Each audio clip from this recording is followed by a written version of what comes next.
prophète Joël Francis Tatou acclame bien pour le Seigneur alors qu'il approche.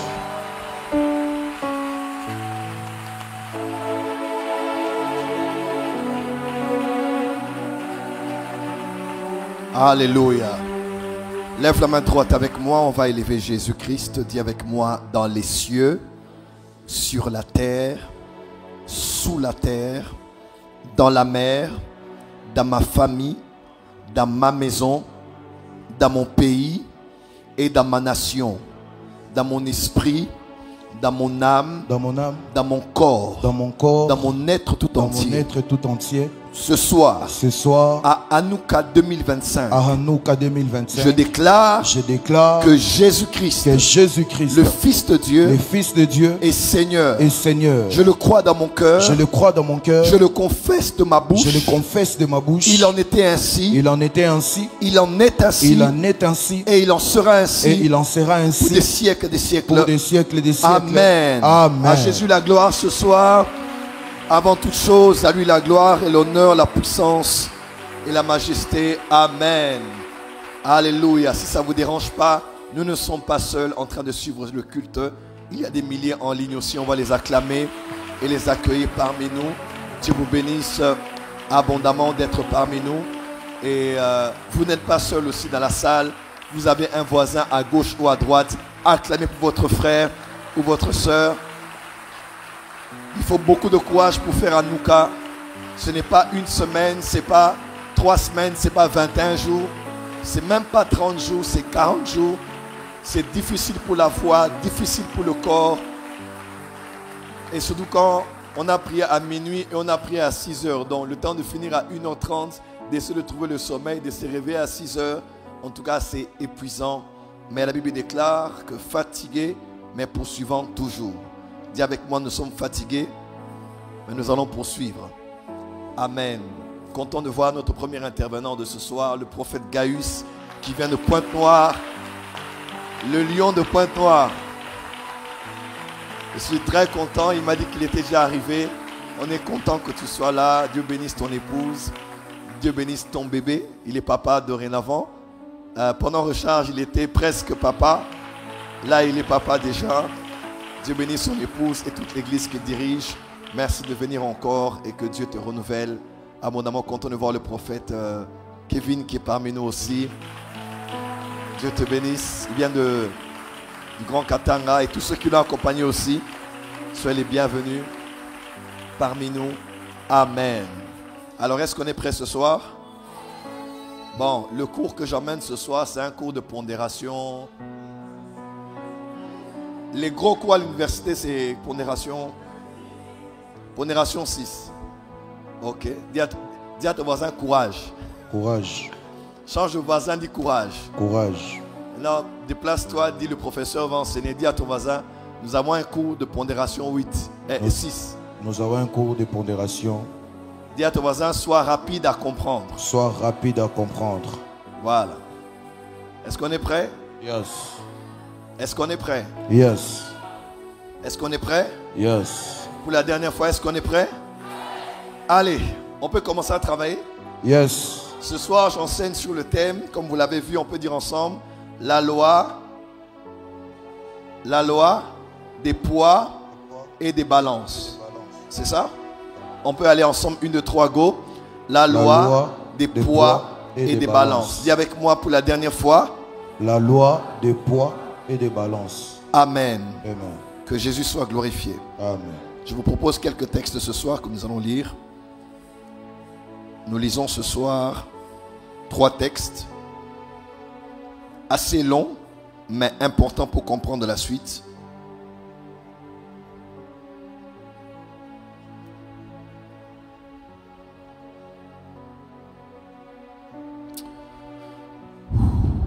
Daniel, livre du prophète Daniel, chapitre 4, versets 4 à 23, 28 à 33. Daniel, chapitre 4, versets 4 à 23, 28 à 33. Premier lecteur va lire pour nous, deuxième lecteur va lire. Deuxième lecteur lira pour nous.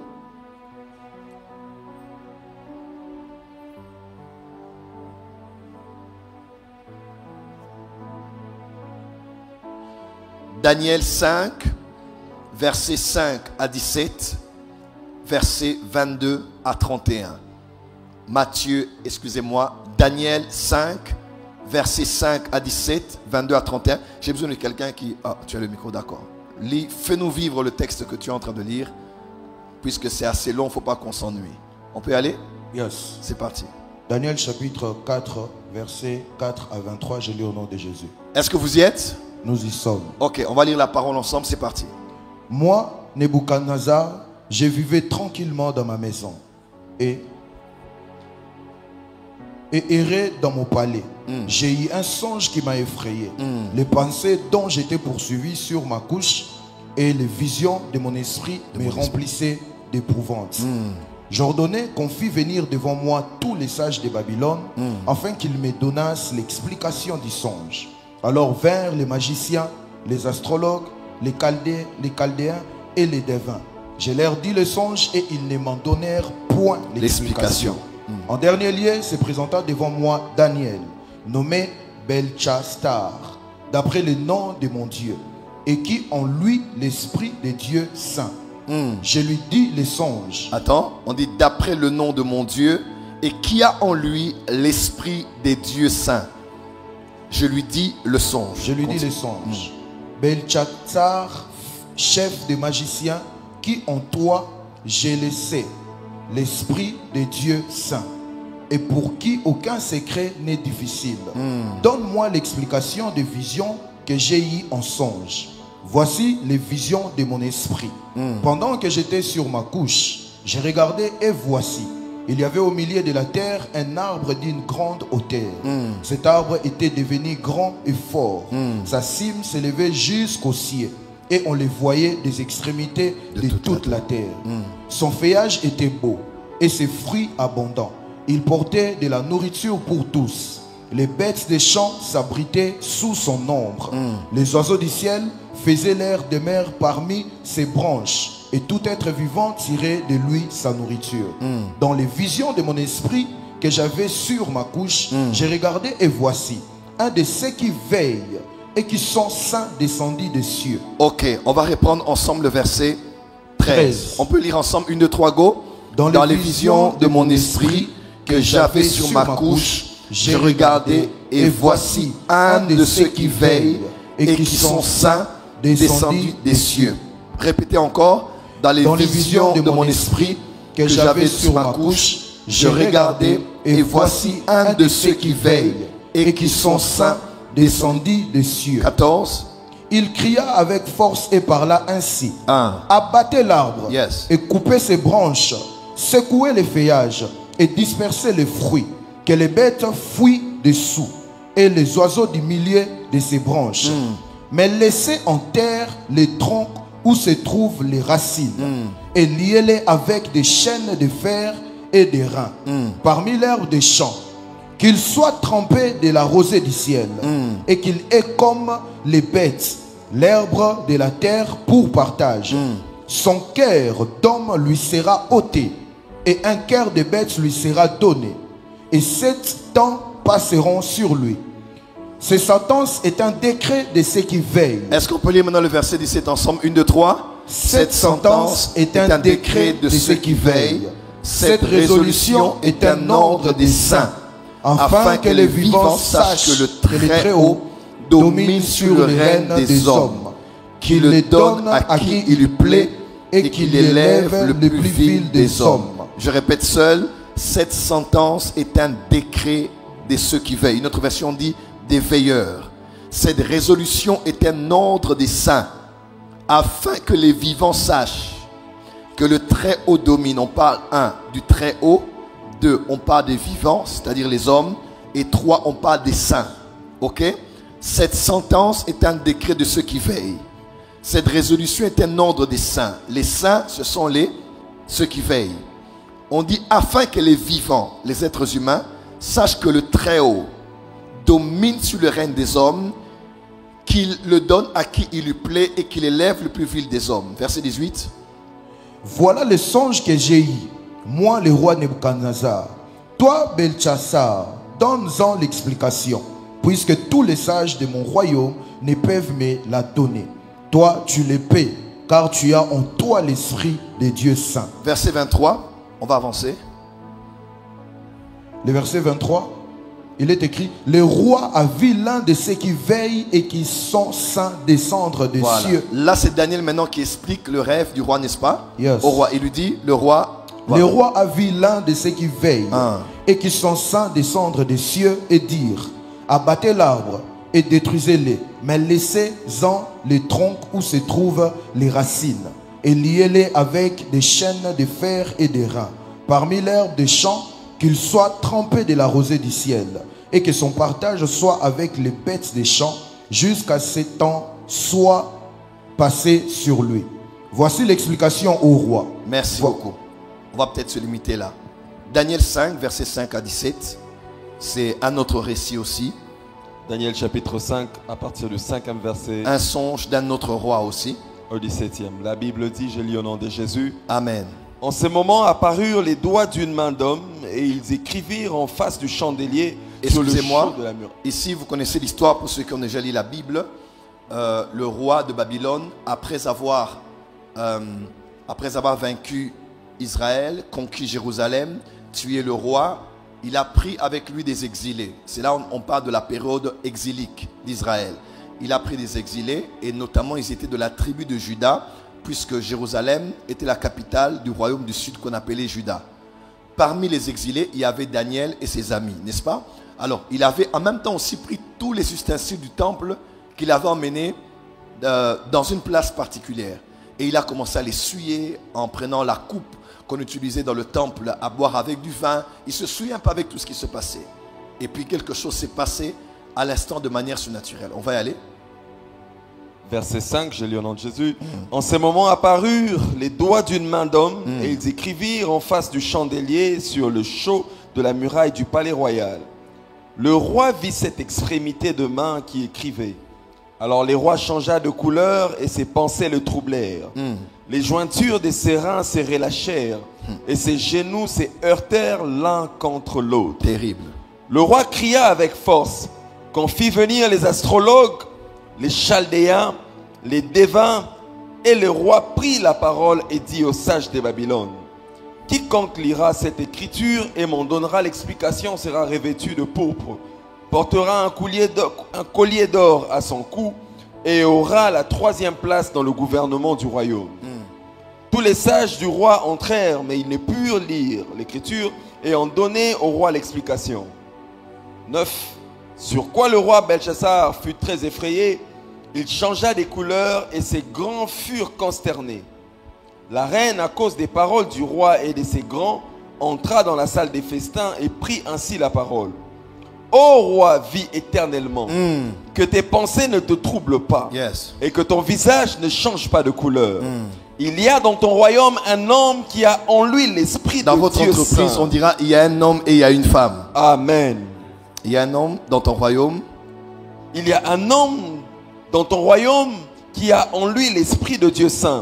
Et du temps de ton père, on trouva chez lui des lumières, de l'intelligence et une sagesse semblable à la sagesse des dieux. Aussi le roi Nebuchadnezzar, ton père, le roi, ton père l'établit chef des magiciens, des astrologues, des chaldéens, des devins. Parce qu'on trouva chez lui, chez Daniel, nommé par le roi Belchassar, un esprit supérieur de la science et de l'intelligence. Que Dieu te donne un esprit supérieur. Amen. Qui te donne de la science. Amen. Et de l'intelligence. On y va? La faculté d'interpréter les songes, d'expliquer les énigmes et de résoudre les questions difficiles. Que Daniel soit donc appelé et il donnera l'explication. 13. Alors Daniel fut introduit devant le roi. Le roi prit la parole et dit à Daniel: et tu sais Daniel, l'un de ces captifs de Juda, que le roi mon père a amené de Juda. J'ai appris sur ton compte que tu as en toi l'esprit de Dieu. Tu as l'esprit de Dieu. Et qu'on trouve chez toi des lumières, de l'intelligence et une sagesse extraordinaire. D'accord, on va juste sauter pour aller rapidement. On va aller au verset 24. Quand il parle de la sentence, oui. Verset 24. C'est pourquoi il a envoyé cette extrémité de main qui a tracé cette écriture. Voici l'écriture qui a été tracée compter, compter, peser et diviser. On peut le dire ensemble, 1, 2, 3, go. Compter, compter, peser et diviser. Plus fort. Compter, compter, peser et diviser. Pour la dernière fois. Compter, compter, peser et diviser. Verset 26. Et voici l'explication de ces mots. Compter, Dieu a compté ton règne et y a mis fin. Il a compté ton règne et il y a mis fin. Peser, tu as été pesé dans la balance et tu as été trouvé léger. Tu as été pesé dans la balance et tu as été trouvé léger. Divisé, ton royaume sera divisé et donné aux Médès et aux Perses. Oui. Aussitôt Belchassar donna des ordres et l'on revêtit Daniel de pourpre, on lui mit au cou un collier d'or et on publia qu'il aurait la 3e place dans le gouvernement du royaume. Verset 30. Cette même nuit-là, la sentence s'est réalisée. Cette même nuit, Belchassar, roi des Chaldéens, fut tué et Darius le Mède s'empara du royaume étant âgé de 62 ans. C'est là où Daniel a fonctionné dans 2 royaumes différents, dans 2 gouvernements babyloniens. Et là maintenant c'était son shift quand il a régné parmi les Médès et les Perses. On va lire le dernier texte dans Psaume 82 versets 1 et 2 et 4 à 8. Psaume 82, le verset 1. On peut donner le micro au pasteur Feza. Psaume 82, 1 et 2, 4 et 8. 4 à 8. Psaume 82, 1, 2, 4 et 8, nous lisons au nom de Jésus. Amen. Psaume d'Asaph. Dieu se tient dans l'assemblée des dieux. Excusez-moi, n'oubliez pas que Asaph était prophète. Vous le savez? 1 Chronique 25, il était parmi les pères qui étaient à la tête de 3 familles dont les fils étaient aussi prophètes et voyants du roi. Donc celui qui écrit ou qui psalmodie est un voyant. Celui qui parle est un prophète. Celui qui parle est quelqu'un qui a les yeux ouverts, qui peut voir le monde des esprits. Écoutez ce que Asaph dit, on peut y aller. Dieu se tient dans l'assemblée des dieux. Dieu se tient dans l'assemblée. Il juge au milieu des dieux. Il juge au milieu des dieux. Jusqu'à quand jugerez-vous avec iniquité et aurez-vous égard à la personne des méchants? On parle le verset 4 directement. Sauvez le misérable et l'indulgent. Délivrez-le de la main des méchants. 5. Ils n'ont ni savoir ni intelligence. Ils marchent dans les ténèbres. Tous les fondements de la terre sont ébranlés. 6. J'avais dit, vous êtes des dieux. Vous êtes tous des fils du Dieu du Très-Haut. J'avais dit, vous êtes... On peut lire ensemble, 1, 2, 3, c'est parti. J'avais dit, vous êtes des dieux. Vous êtes tous des fils du Très-Haut. Pour la dernière fois, j'avais dit, vous êtes des dieux. Vous êtes tous des fils du Très-Haut. On y va. 7. Cependant, vous mourrez comme des hommes. Vous tombez comme un prince quelconque.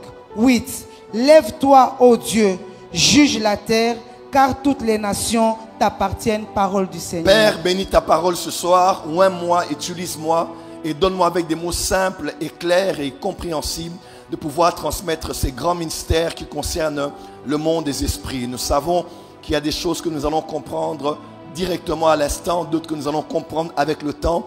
Mais nous prions, Père, qu'aujourd'hui ton peuple soit éclairé et qu'il saisisse la lumière de ta parole. Saint-Esprit, glorifie Jésus aujourd'hui et laisse que les écailles des yeux tombent, que notre intelligence spirituelle soit élargie et que notre connaissance soit approfondie. Merci de bénir ta parole et de bénir ces instants. Au nom de Jésus-Christ, Amen. Veuillez vous asseoir dans la présence de Dieu. Je sais qu'on a des carnets, des Bibles. On peut acclamer maintenant pour la parole du Seigneur. On peut acclamer très fort pour la parole du Seigneur. J'aimerais voir quelqu'un qui acclame comme s'il est enthousiaste pour écouter ce message. Alors, depuis lundi, je nous entretiens sur le grand thème tiré de Job 38, verset 33. Dieu qui pose la question à Job en lui disant: connais-tu les lois du ciel et réglementes-tu leur pouvoir sur la terre? Quand nous disons connais-tu les lois du ciel, une autre version a dit les lois des cieux, une autre version a dit les lois des ciels. Et nous avons déduit que lorsqu'on parle des lois des cieux, du ciel ou des ciels, on parle tout simplement du monde spirituel. Est-ce que c'est clair? En d'autres termes, le monde des esprits est régi par des lois. Et nous avons eu à donner des caractéristiques qui peuvent décrire ces lois. Ces lois sont, par exemple, impersonnelles, sont intemporelles, sont universelles, sont sanctionnables, sont immuables, n'est-ce pas? Et nous avons dit que ces lois ont ces caractéristiques et il était important de comprendre cela. Écoutez-moi très bien. Dans ma pédagogie, quand j'enseigne, vous ne devez rien rater. Parce que je pose des bases étape par étape. En tout cas, si vous n'avez pas suivi, si vous avez bien suivi depuis lundi, vous allez comprendre très bien ma suite d'idées parce qu'en tant qu'enseignant, j'ai une pédagogie particulière pour faire comprendre certaines choses. Alors aujourd'hui, je ferai suite aux lois que j'ai commencé à présenter. Les lois du monde spirituel. Numéro 1, j'ai parlé de la loi de l'équilibre ou de la bipolarité. Numéro 2, j'ai parlé de la loi des échanges et des commerces. Qui a été béni par ce message? On a même vu clairement que le salut en Jésus-Christ était même un acte commercial, puisqu'il nous a rachetés, il nous a hexagorasés. Agora qui est le marché, agorazo qui est acheté au marché et hexagorazo qui est acheté au marché et mettre hors de tout circuit commercial. Et nous, Église, le verbe que utilise Paul en parlant de nous avons été rachetés ou le terme de la rédemption, il est utilisé hexagorazo. On l'a dans plusieurs versets du Nouveau Testament, notamment dans les épîtres pour dire que Jésus était venu, il nous a achetés dans le marché, il nous a sortis hors de toutes les transactions commerciales. Ainsi, dans les derniers versets de 1 Corinthiens chapitre 6, l'apôtre Paul dit « Glorifiez donc Dieu dans vos esprits et vos corps qui appartiennent tous deux à Dieu. » Nous appartenons à Dieu parce qu'il nous a acquis au prix du sang de son Fils. Amen. Qui a été béni par le message? Alors, j'ai plusieurs lois que je vais enseigner toute la semaine et j'ai aussi d'autres lois que je vais enseigner la dernière semaine, puisque j'aurai, je crois, lundi, mardi et mercredi. Lundi, mardi, et l'évêque Espérance Makadi prendra du mercredi jusqu'à ce qu'on puisse clôturer dimanche le 23 au palais du peuple. Donc je vais terminer avec 2 lois majeures. Mais ce soir, j'estime que le message que j'enseigne ce soir, pour moi, c'est la loi la plus importante. Si vous comprenez cette loi, vous allez voir que toutes les autres lois ont un lien direct ou indirect avec cette loi. Cette loi, c'est la loi que j'appelle la loi des poids et des balances. Dis avec moi la loi des poids et des balances. Dis avec moi très fort la loi des poids et des balances. Si tu es un homme spirituel, une femme spirituelle, si tu veux influencer la terre par la connaissance des lois spirituelles, tu dois connaître, tu es apôtre, prophète, pasteur, docteur, évangéliste, tu es un saint dans le corps du Christ. Vous êtes un chef de l'État, vous êtes un ministre, un ambassadeur, une autorité quelque part établie sur une région. En tout cas, vous devez connaître cette loi. Vous êtes en contact avec quelqu'un qui est au pouvoir dans un pays ou dans un autre. S'il vous plaît, recommandez-lui cette vidéo parce que c'est une vidéo qui peut changer sa vie à jamais. La plupart de ceux qui sont politiques, qui sont analytiques, sont en train d'analyser la situation actuelle de la RDC. RDC, Rwanda, Burundi, Ouganda, Kenya, Afrique du Sud, Botswana, communauté internationale. Ceux qui n'évaluent cela que sur un plan purement politique peuvent déduire des choses tout à fait intelligentes et cohérentes. Parce qu'on se dit certainement, tel a fait ça parce que tel était derrière lui. Tel a fait ça parce que tel était derrière lui. À vrai dire, nous tous ici, personne ne peut dire, il peut interpréter à 100% ce qui se passe à l'Est. On va être honnête avec vous. Personne, même pas ceux du gouvernement, peuvent interpréter à 100% précisément tout ce qui se passe à l'Est. Mais quand vous devenez un homme spirituel et que vous connaissez le monde des esprits, vous allez interpréter cela de manière spirituelle. Parce que croyez-moi, tout ce qui se passe dans les nations, tout ce qui se passe dans le sort des chefs d'État, qu'ils montent, qu'ils tombent, qu'ils soient remplacés par un coup d'État ou par autre chose, tout ce qui arrive, comme dans l'histoire de Daniel, avec ce roi qui a chuté pendant 7 ans, qui a été restauré après, avec ce roi qui a eu une sentence, la même nuit, il était mort. Quand quelque chose arrive à un chef d'État, à des chefs d'État, à des chefs de guerre, à des nations, à des régions, croyez-moi, il y a plus que l'analytique et le prophétique, il y a le spirituel qu'il faut regarder, il y a le prophétique. Ce soir, mon message va t'amener à une autre dimension de comment tu vois la vie. Mon message va t'amener à une autre dimension de comment on doit considérer ce qui se passe dans la RDC. Les enjeux sont bien au-delà de la communauté internationale, de la Cour pénale internationale ou bien du conseil de sécurité des Nations Unies. Il n'y a pas que ce regroupement de personnes qui se mettent ensemble et qui doivent dire oui ou non pour la RDC. Il y a des conseils qui sont plus haut placés que ça. Il y a des structures qui sont plus élevées que ça. Il y a des assemblées qui délibèrent, qui sont plus élevées que ceux que l'on voit. Voilà pourquoi, des fois je pleure. Mais Dieu nous fera grâce. Et je ne pense pas qu'on est les seuls. Il y a 7000 que Dieu a gardés ou qu'il a déjà envoyés. La plupart de nos autorités politiques écoutent beaucoup des prophètes, mais écoutent moins les hommes spirituels. Beaucoup de nos politiques écoutent beaucoup les prophètes. C'est bien. Mais ils écoutent très peu les hommes spirituels. Lorsque un prophète est un homme spirituel, il y a un avantage. Parce que non seulement il voit dans le monde spirituel, mais il peut lire les choses telles qu'elles sont exactement dans le monde des esprits. Rien n'arrive pour rien. Rien. Nothing just happened, comme on dit en anglais. Rien n'arrive pour rien. Donc, ce qui arrive à l'Est, ça n'arrive pas parce que quelqu'un s'est levé, il a dit qu'il a pris Goma selon lui, et il a fait un meeting, et puis rien n'arrive pour rien. Au-delà des enjeux géopolitiques, minières, ou de domination, ou tribales, ou autres, il y a des choses plus élevées dans le monde des esprits qu'il faut connaître. Voilà pourquoi, pendant des années, Dieu m'a fait grâce de me susciter comme prophète. Je ne suis pas le seul, il y en a plusieurs. Mais Dieu m'a fait la grâce, avec humilité, d'avoir des lumières dans ma génération. Et de comprendre les choses très rapidement. Il y a des choses que j'ai enseignées 10 ans, 20 ans qu'on n'a pas compris. Mais aujourd'hui, on est en train de comprendre. Et ces choses que j'enseigne cette semaine, je les ai eues surtout à l'époque de Covid, quand je priais. L'ange du Seigneur était à mes côtés et il m'enseignait ce que je suis en train de vous enseigner. Parce que Dieu donne encore des lumières à ses serviteurs. Que Dieu te donne des lumières. Et ce que j'enseigne, ce n'est pas mariage, voyage. Ce que j'enseigne, c'est ce qu'il y a derrière, ce que tu ne vois pas. Et ma prière est qu'à la fin de cette Hanouka, tu grandis spirituellement.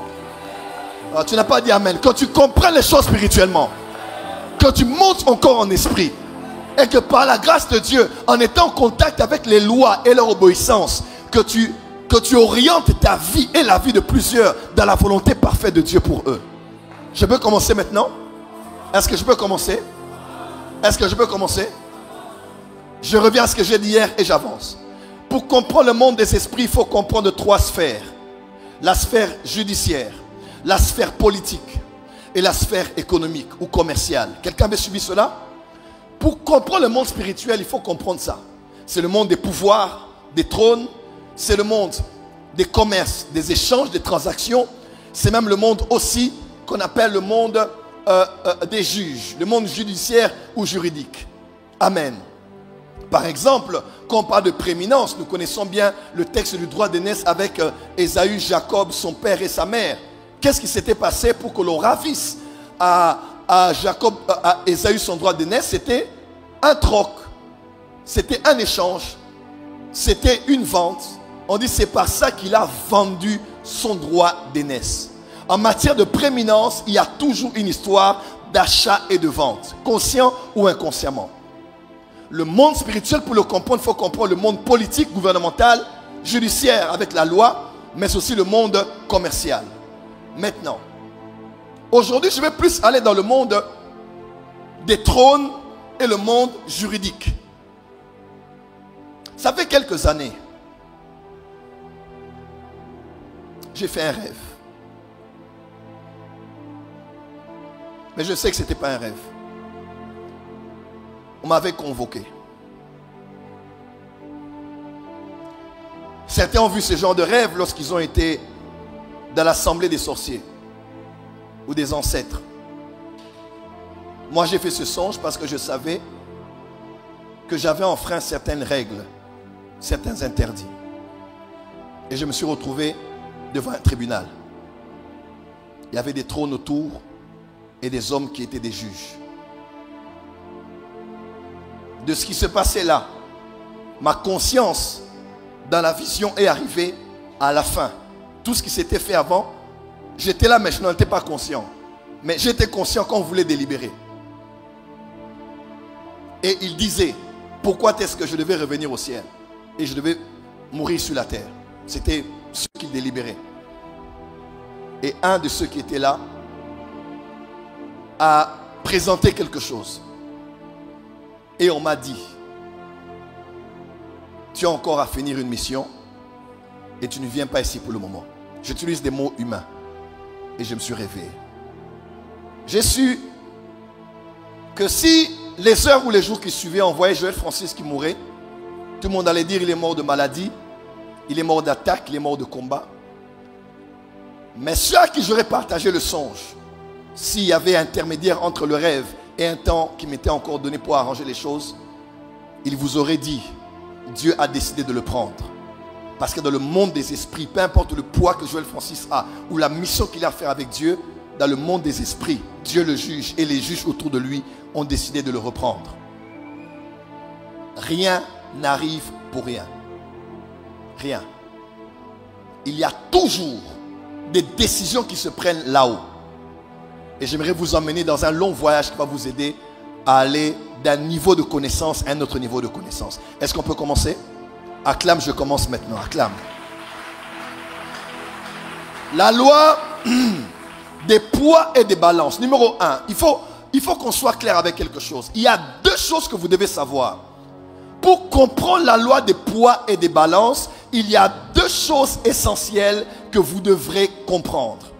Ce que je vais dire, ce n'est peut-être pas nouveau pour ceux de la porte des cieux, puisqu'ils ont déjà été abreuvés à ma source. Mais ça peut être nouveau pour plusieurs chrétiens, parce que tous ceux qui connaissent, c'est tout ce qu'on les a seulement enseignés. C'est bien. Pourquoi? Parce que tous ceux qu'ils connaissent, c'est tous ceux qu'ils ont seulement lus. Mais ils n'ont pas voulu pousser leurs idées plus loin pour interpréter certains textes bibliques à la lumière de la révélation présente. Alors, je vais déjà dire deux choses. La première chose qu'il faut savoir pour comprendre cette loi, il faut comprendre ce qu'on appelle le conseil de Dieu. Dis avec moi le conseil de Dieu. J'utilise un terme très simple. Dis avec moi le conseil de Dieu. Et deuxième chose qu'il faut connaître, ce sont les poids et les balances. Dis avec moi le poids. Non, excusez-moi, dites les poids et les balances. Dis avec moi le conseil de Dieu. Dis avec moi les poids et les balances. Alors, pour comprendre ce que je vais enseigner, si tu ne comprends pas ce que veut dire le conseil de Dieu, tu auras beaucoup de difficultés. Et ça commence maintenant. Déjà, nous vivons dans un monde qui a 8 milliards d'habitants, dont la majeure partie des habitants de la terre croient en une divinité ou en plusieurs. Et croire aux divinités nous place directement dans deux tableaux. Il y a ce qu'on appelle les polythéistes et il y a ce qu'on appelle les monothéistes. Nous, issus d'Abraham, de la religion abrahamique, nous savons que nous sommes regroupés en trois catégories de religions. Nous avons la religion islamique qui croit en un Dieu par Ishmaël. Nous avons la religion chrétienne qui croit en un seul Dieu, le Père de notre Seigneur Jésus-Christ, par Jésus-Christ. Et nous avons aussi le judaïsme dans lequel, par Isaac, on croit en un seul Dieu, le Dieu d'Abraham, d'Isaac et d'Israël.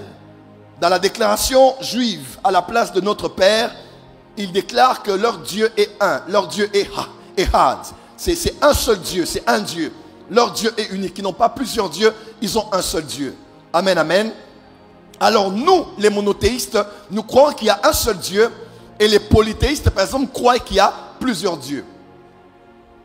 Le prophète Kevin qui est là et Agé, j'ai vu aussi Agé qui est là. Et aussi le frère modéliste qui est là. Ils vous diront, à l'époque où j'étais en Inde avec le pasteur Jonathan Kahambo, il m'avait dit qu'il y avait à peu près plus de 20 milliards ou 20 millions de dieux. Combien? Je vais lire sur mes notes.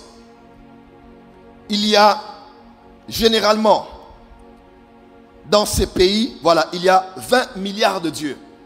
En d'autres termes, vos lunettes, quand quelqu'un a un coup de tête, il peut prendre ses lunettes, il en fait un autel et il commence à vénérer ses lunettes.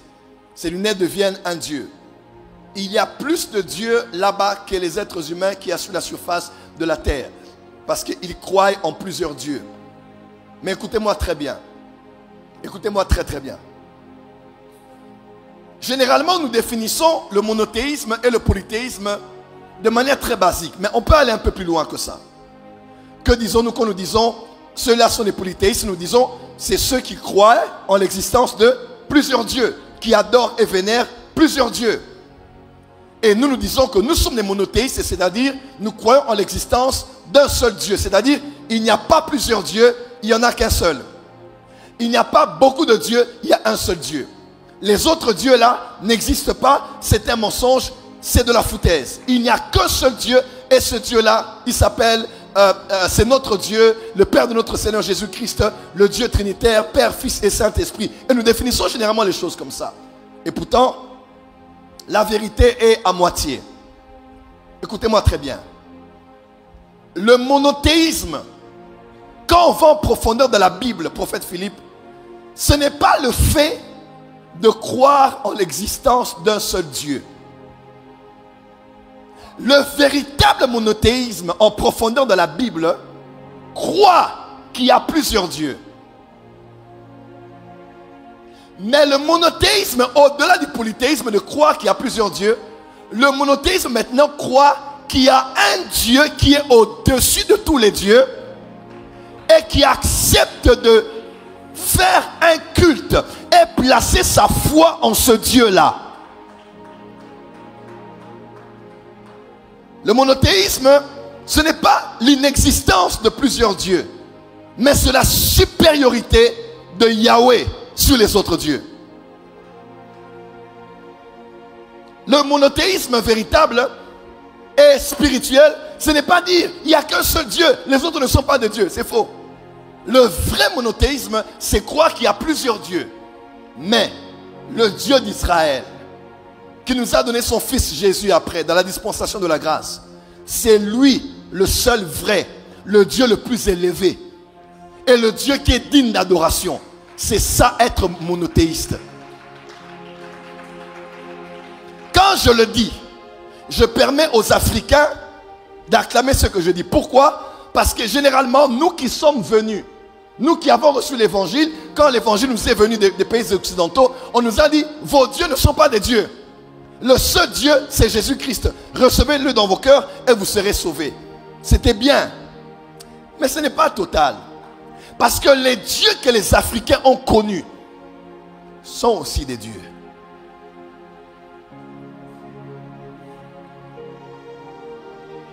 Depuis la nuit des temps, écoutez-moi, depuis la nuit des temps, allez dans toutes les religions.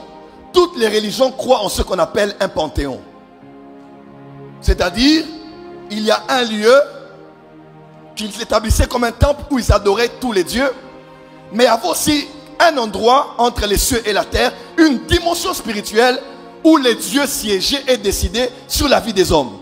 Il y avait un Dieu supérieur et plusieurs différents dieux autour de lui qui régissaient, qui étaient à la tête d'une des régions ou d'une des sphères de la terre.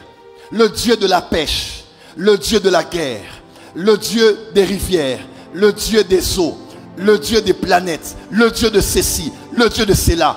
Que ce soit chez les Égyptiens, chez les Romains, chez les Grecs, même nous ici en Afrique, on sait qu'il y a un Dieu suprême et il y a beaucoup d'autres dieux autour de lui. Tous les autres dieux dépendent du Dieu principal, n'est-ce pas? Tout le monde croit en ça. Pourquoi les hommes croient qu'il y a plusieurs dieux mais qu'il y a un Dieu supérieur? C'est parce que Dieu a placé ça dans le cœur des hommes. Afin que les hommes sachent que tous ceux qui vivent ici est régi par un panthéon.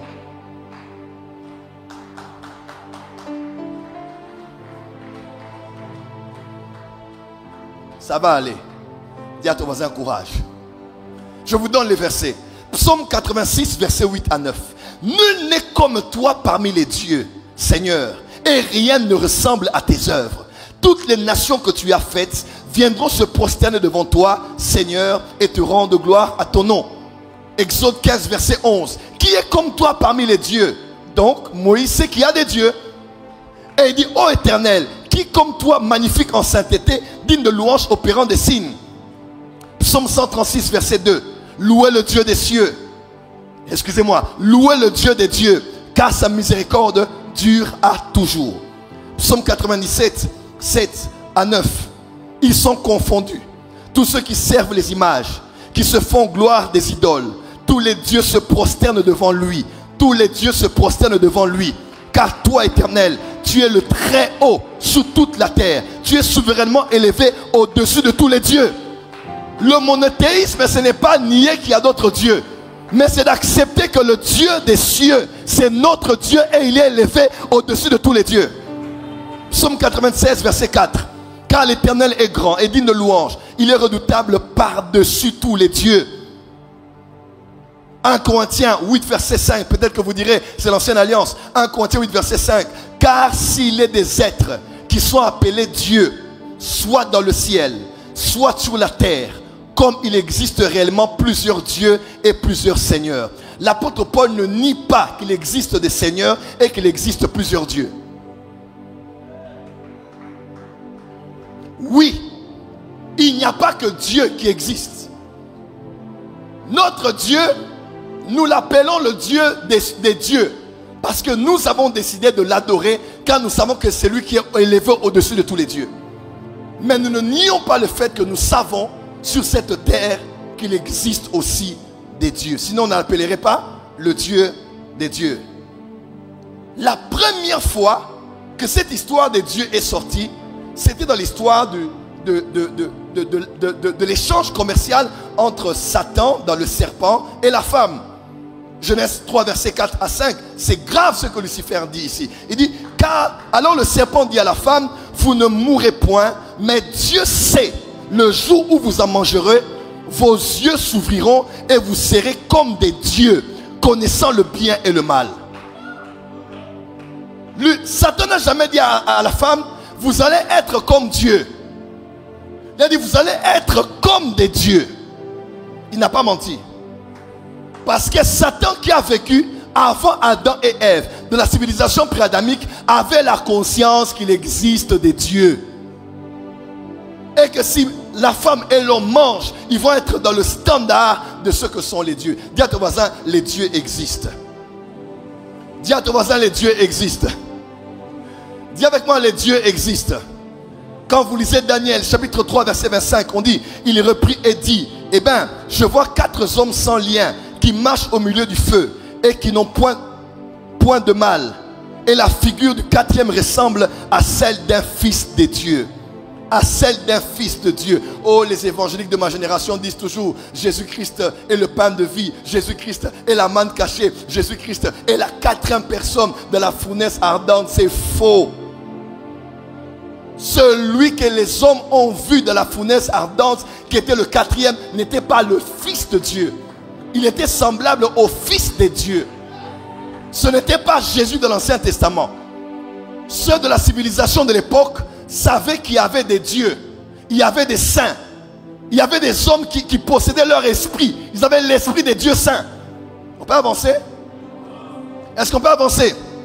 La Bible King James dit ceci. Il répondit, voici, je vois 4 hommes déliés qui marchent au milieu du feu. Ils n'ont aucun mal. Et la forme du 4e ressemble à celle d'un fils de Dieu. Donc quand on parle de Dieu, on parle aussi de fils de Dieu. Traduction Bible français courant dit ceci. Alors pourquoi vois-je 4 hommes qui marchent au milieu du feu? Ils ne sont pas attachés, ils ne portent aucune trace de blessure. Et le 4e ressemble à un ange. Quand on parle des dieux, on parle des fils de Dieu. On parle aussi des anges. Une autre dernière version anglaise contemporaine dit, mais je vois 4 hommes qui se promènent dans le feu. Répondit le roi, aucun d'entre eux n'est attaché ou blessé. Et le 4e ressemble à un Dieu. Donc, quand on parle de fils des dieux, fils de Dieu, ange, on parle aussi de Dieu, ça revient à la même réalité. Parce que lorsqu'on parle des dieux dans l'Ancien Testament, on parle aussi des fils de Dieu. On peut avancer? Je vais pas aller en profondeur. Deutéronome 32, verset 8. Ici, on parle de comment Dieu a placé les limites. Avant ce qu'on appelle la conférence de Berlin et autres. Dieu était à la base de tout ce qu'on devait avoir comme partage de terre. Pourquoi revendiquons-nous nos terres au niveau de l'Est? C'est parce que nous savons que Dieu a placé des limites, n'est-ce pas? Deutéronome 32, verset 8. Suivez-moi très bien. Il est écrit, quand le Très-Haut donna un héritage aux nations, quand il sépara les enfants des hommes, il fixa les limites des peuples d'après le nombre des enfants d'Israël. La version Nouvelle Traduction Vivante dit ceci. Lorsque le Très-Haut, remarquez bien, quand on parle des êtres spirituels, on parle beaucoup de Dieu comme étant le,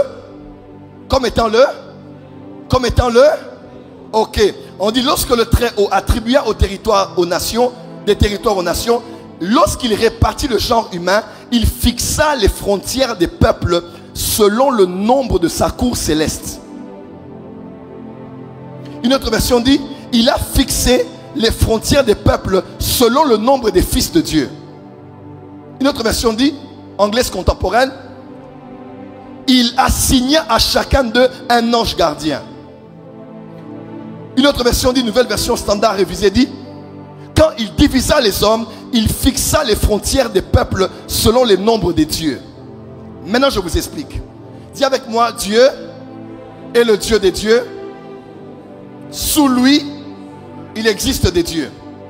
Alors, dans la Bible, il faut être incrédule pour ne pas le voir, prophète Kevin. Dieu a aussi un panthéon. Dieu ne règne pas et ne gouverne pas seul sur la terre. Autour de Dieu, il y a ce qu'on appelle les dieux. Autour de Dieu, il y a ce qu'on appelle les fils de Dieu. Autour de Dieu, il y a ce qu'on appelle les anges gardiens. Autour de Dieu, il y a ce qu'on appelle la cour céleste. De la même manière, je vous ai dit ici, n'est-ce pas, le monde spirituel est semblable au domaine des trônes. Notre chef de l'État, Félix Tshisekedi, chef de l'État à la tête de cette nation, pour lequel nous prions, ne gère pas ce pays seul.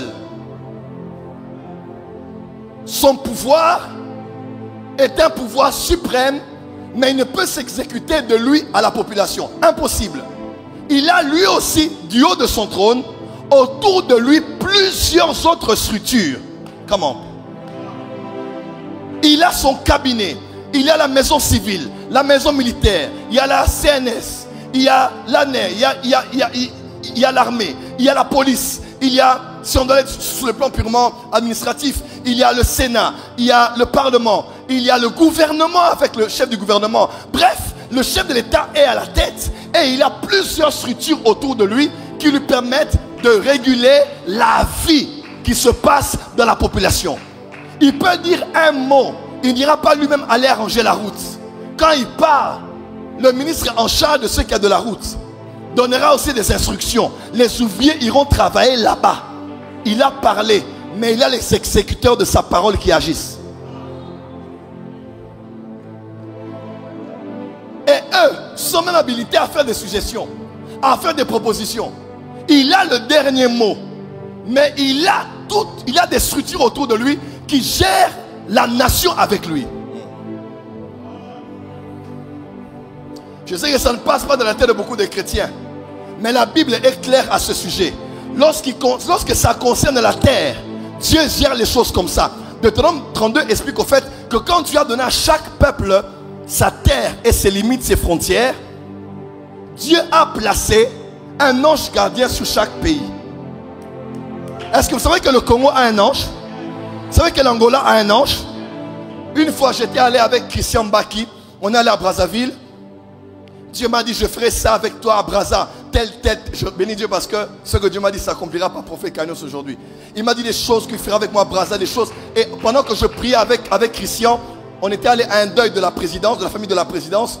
Le matin, le soir, j'étais avec Christian, on a dit on va prier. Et pendant qu'on priait, à un moment, mes yeux se sont ouverts et j'ai vu un ange qui est entré. Pendant qu'il est entré, Christian a changé de langue. Il ne savait même pas ce qui se passait là où je regardais. Christian regardait le mur pendant qu'il priait. J'ai senti que ses prières en langue ont changé. Et l'ange est entré, il m'a dit, je suis l'ange du Congo Brazzaville. Il dit, je suis venu. Et il m'a dit des choses sur ce que Dieu fera avec nous dans ce pays-là. Ça fait des années, je ne pensais même pas qu'on allait avoir une extension. Mais aujourd'hui, par la grâce de Dieu, nous n'allons pas à Brazzaville pour une église de plus, mais pour un mandat que Dieu nous a donné afin de faire avancer les desseins de Dieu dans ce pays. Dis amen bien là où tu es. Dis amen très fort là où tu es. Dis amen plus fort là où tu es. En d'autres termes, quand on parle de Dieu ou des fils de Dieu, c'est qui? Dieu a placé des êtres spirituels de sa cour à la charge des nations et des régions.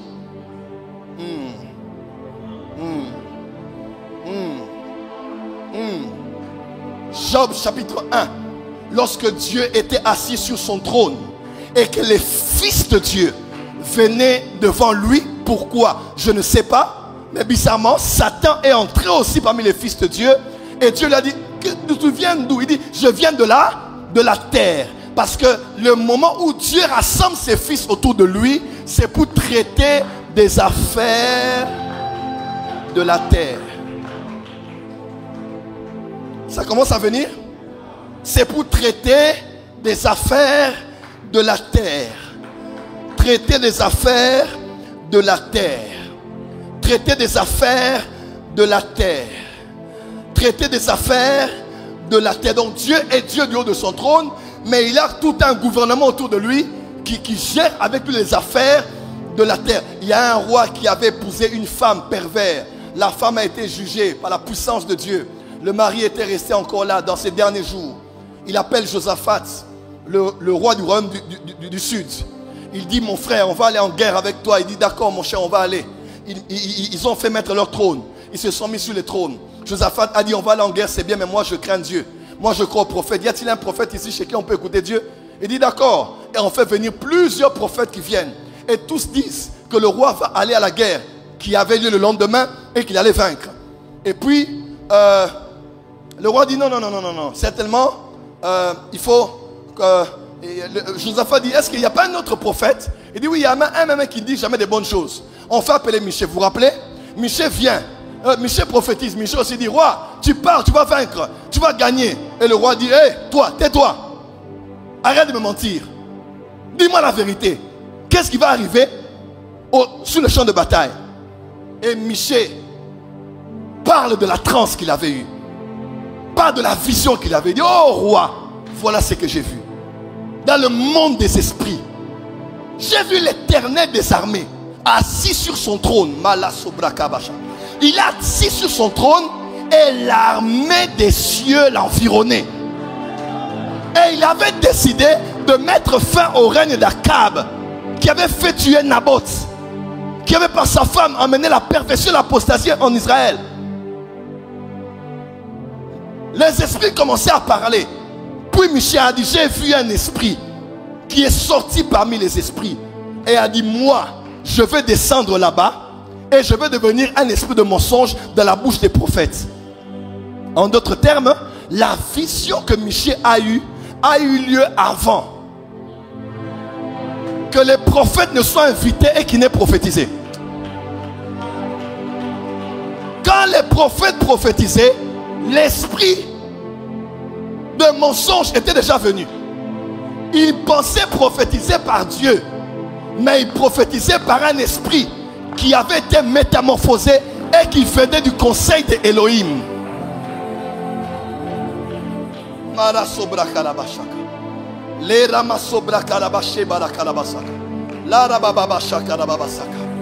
Un prophète était là, il a giflé.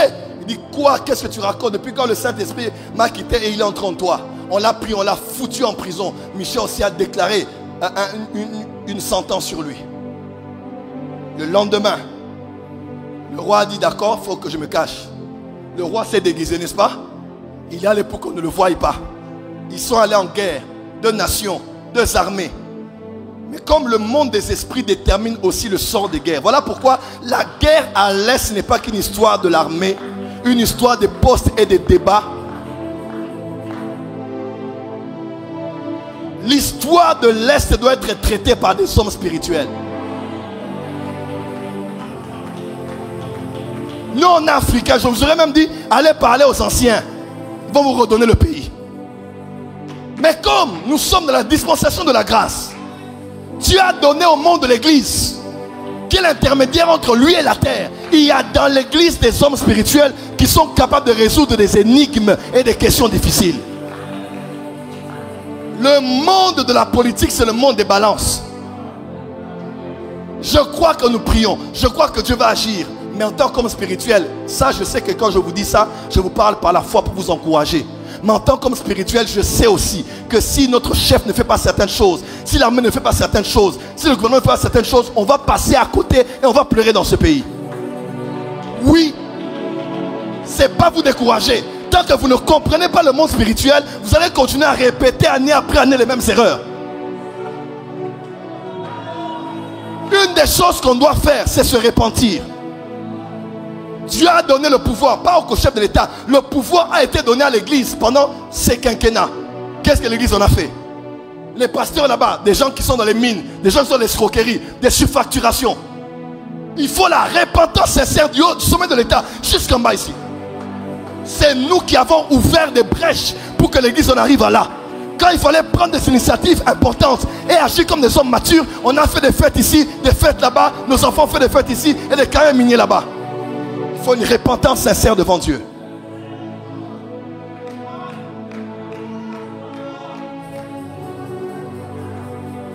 Tu roules, tu prends une autre bande, sens unique. À Kinshasa, on t'arrête peut-être pas, mais tu vas faire ça.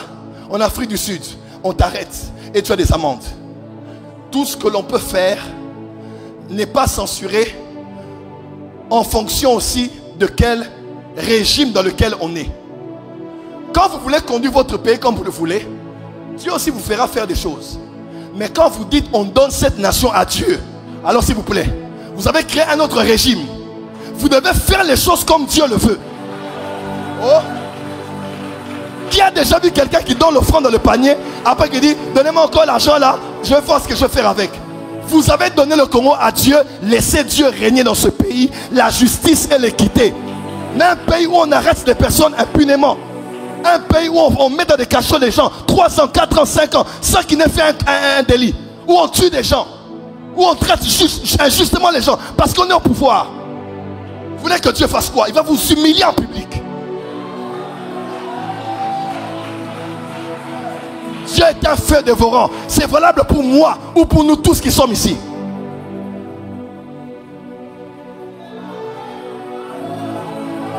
Le problème c'est ça. Quand on dit on donne à Dieu ce pays, ça veut dire qu'on met ça sous sa juridiction. Maintenant il faut obéir à ses lois. Il aime la justice. Il aime l'équité.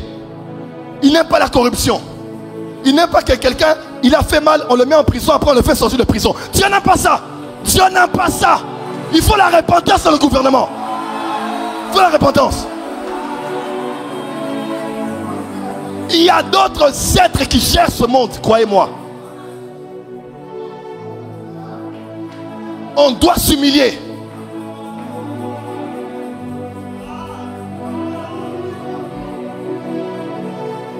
David a fait le dénombrement. Il pensait le faire seul. Je vais dire quelque chose ici. Il y a 3 entités qui représentent un peuple. 1, le prêtre. 2, le roi. 3, le prophète. Un prophète a la capacité de parler à Dieu pour le peuple. Un roi représente le peuple devant Dieu, devant le peuple devant Dieu. Un sacrificateur, c'est d'ailleurs même lui qui est le principal. Son travail, c'est d'amener le peuple devant Dieu. Écoutez-moi très bien. Les péchés d'un roi sont pires que les péchés d'un prophète. Dans la Bible, quand un prophète a péché, il a subi les conséquences. Mais quand un roi a péché, tout le peuple a été dérouté. Tu n'as pas entendu ce que j'ai dit. Dans la Bible, tous les rois qui ont mal fait là, ils ont fait payer leurs erreurs à toute une population. Pas les sacrificateurs, pas les prophètes.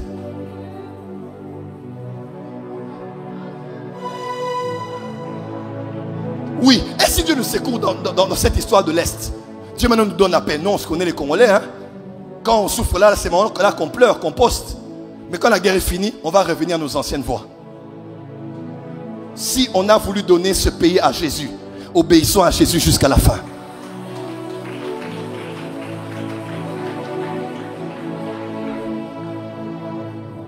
Les nations sont gérées par le monde des esprits. Dans Daniel, on dit, il est celui qui qui abaisse et qui élève le plus vil des hommes. Faire attention. Nul n'est indispensable.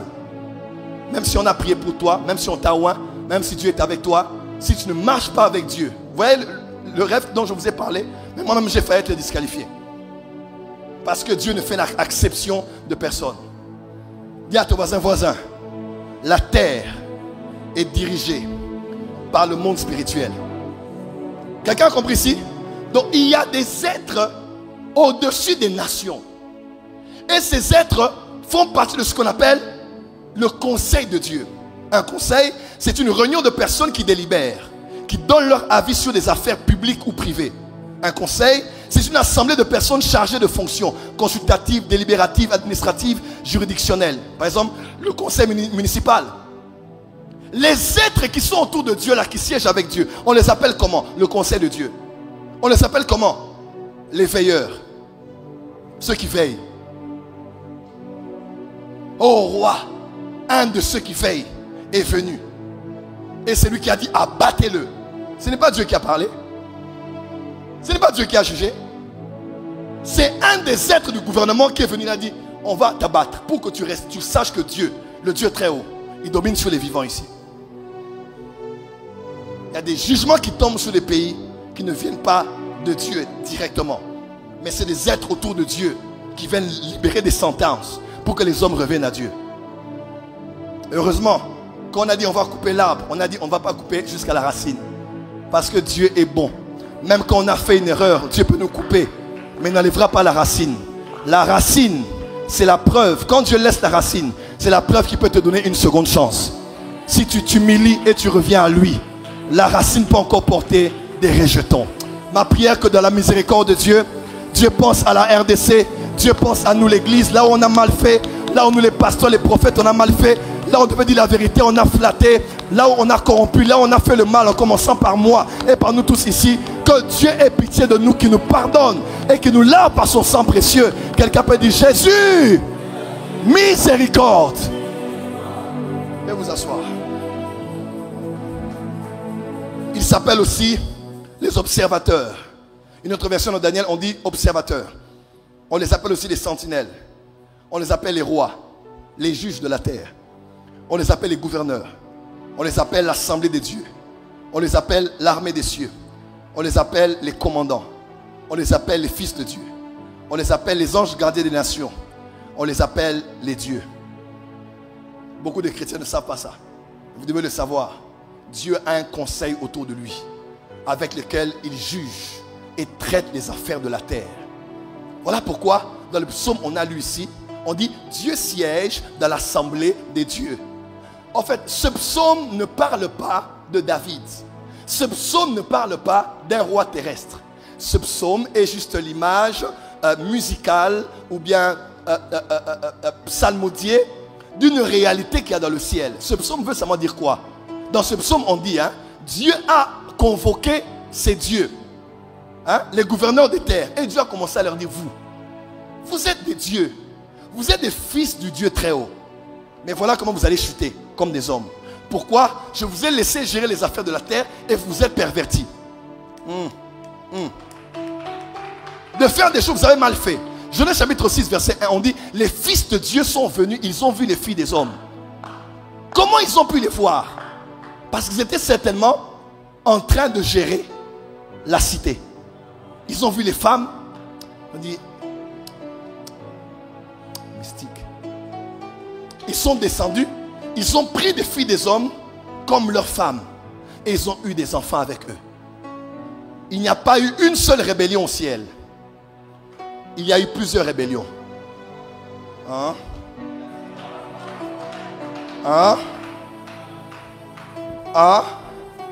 On les appelle qui? On les appelle les fils de Dieu ou bien les dieux. Dis à ton voisin, il y a des êtres autour de Dieu. Apocalypse 1 verset 4, mon fils Philippe, il est écrit: moi Jean j'écris aux 7 églises de la province d'Asie, que Dieu qui était et qui vient vous donne la bénédiction et la paix. Elia. Que les 7 esprits qui sont devant Dieu, excusez-moi, que les 7 esprits qui sont devant son siège de roi vous les donne. Donc que les 7 esprits vous donnent la paix. version Martin. On dit, et de la part de cet esprit qui sont devant le trône. Quand vous lisez Apocalypse 1, on dirait qu'il n'y a pas que Dieu qui a envoyé Jean ou son ange. Il y a aussi les esprits qui siègent. C'est-à-dire, eux aussi, ils ont des trônes. Il n'y a pas que l'archange Michael ou l'ange Gabriel, frère. Il y a des êtres qui font partie de l'armée des cieux, qui gèrent avec Dieu ce qui se passe dans le monde. On peut avancer? On peut avancer? On peut avancer? Dans Daniel, on les appelle aussi les observateurs. La place des veilleurs, on dit aussi observateurs. Le samedi, avant midi, je pense, il y a ce qu'on appelle en France 24 les observateurs. C'est-à-dire, quand on parle des observateurs, il y a un œil, n'est-ce pas? Il y a un œil. Parce que de là où France 24 a sa régie principale, elle reçoit du monde entier par des yeux que l'on connaît, qu'on ne connaît pas, des différentes vidéos des faits actuels qui ont influencé le cours de la semaine. On les prend et on les balance par les observateurs. Les 7 esprits sont les 7 yeux de Dieu qui parcourent toute la terre.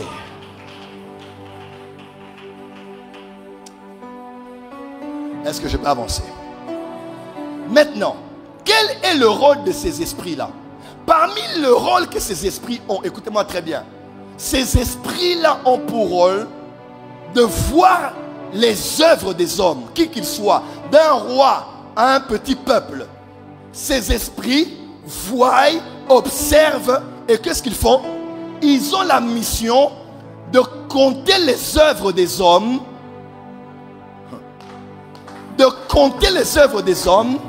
bonnes ou mauvaises, et de les placer sur une balance. Une balance. Lorsque le roi a assiégé Israël, ils n'ont rien fait. Lorsque le roi a détruit le temple, ils n'ont rien fait. Lorsque le roi a fait tuer le roi d'Israël, on n'a rien fait. Lorsqu'on a pris des captifs, on les a emmenés. Il n'a rien fait. Lorsqu'ils sont restés là, chapitre 1, 2, 3, 4, 5, ils ne faisaient rien. Mais quand ils ont pris seulement, ils ont commencé à boire avec, à jouer avec les ustensiles. La coupe a maintenant débordé. Il y a des gens qui font du mal, mais le mal n'est pas encore arrivé au point où Dieu peut commencer à juger. Ce n'est pas que Dieu n'a pas vu, Dieu a vu. Il y a des gens qui font du bien, mais ils ne voient pas encore les résultats de leur bien. Ce n'est pas que Dieu n'a pas vu. C'est parce que le quota des biens que tu dois faire pour une église, pour un pasteur, n'est pas encore arrivé là où ça devait arriver. On dit, ce peuple partira quand? Parce que le péché des Amoréens n'est pas encore arrivé à un point où Dieu peut trouver la raison de les punir.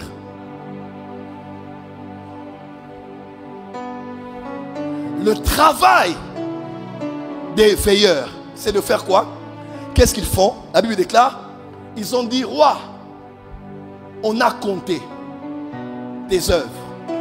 Dis à ton voisin, le monde spirituel compte. En fait, je peux expliquer quelque chose, prophète Gratien. Quand je disais si lundi, mardi, le monde spirituel peut te punir, le monde spirituel peut te bloquer, c'est ce que je voulais dire au fait. Il y a des êtres, oh, écoutez-moi, les veilleurs sont les gardiens des lois spirituelles. Tu n'as pas entendu? Toutes les lois spirituelles dont je parle sont régulées, gardées et protégées par ce qu'on appelle les veilleurs. Ils sont sur des trônes. Ils travaillent avec Dieu. Quand quelqu'un viole des lois, ils écrivent ça dans un livre. Je vais lire ça tout à l'heure. Tout ce que vous faites est compté. On dit compter, compter. Dis à ton voisin, Dieu a compté tes offrandes. Voilà pourquoi continuez à faire le bien. Continuez à faire le bien. Peut-être que Dieu attend que le compte soit bon. On dit que le compte est bon, n'est-ce pas? Dieu attend que tes œuvres arrivent à 100 000. Quand tu es encore à 10 000, ne dis pas Dieu ne voit pas, Dieu ne fait pas, Dieu n'agit pas. Toi, continue à faire. Quand ça va arriver seulement à 100 000, du haut des cieux, quand on va peser, quand on va peser, on va dire maintenant le temps est arrivé où on va le faire du bien. Tout ce que l'on fait de bien ou de mal, comme des œuvres, sont comptés. Allons dans la deuxième partie maintenant. Quand on parle de balance, on dit, on a compté, on a pesé sur la balance. Après, on a dit, voilà la sentence, on va diviser. Et le même jour, cet homme est mort. Prophète Philippe, rien n'arrive dans la vie de quelqu'un, d'une famille, d'une nation, tant qu'il n'y a pas eu un jugement qui a été prononcé dans la cour des êtres célestes. Les brada sova, la brada kassa. Et qu'est-ce qu'ils font? Ils comptent. Il faut continuer à voler hein, l'argent de l'État, ils comptent. Oh, Dieu ne voit pas, il compte. Tu es homme de Dieu, tu continues à faire ce que tu fais là. Tu dis que Dieu ne regarde pas, Dieu compte. Mais le jour où la coupe va déborder seulement, tu vas regretter. Pourquoi tu avais même fait une seule chose. Dans le monde spirituel, il existe ce qu'on appelle des balances. Écoutez-moi maintenant très bien. J'aime bien quand j'enseigne comme ça. Tout le monde me comprend? Ça passe ou ça casse? Ça passe? Acclame, alors je vais continuer. La partie que j'aime maintenant est là. Là, c'était l'introduction. C'était important. Est-ce que c'est clair? Tout le monde a compris? Tout le monde a compris? Tout le monde a compris?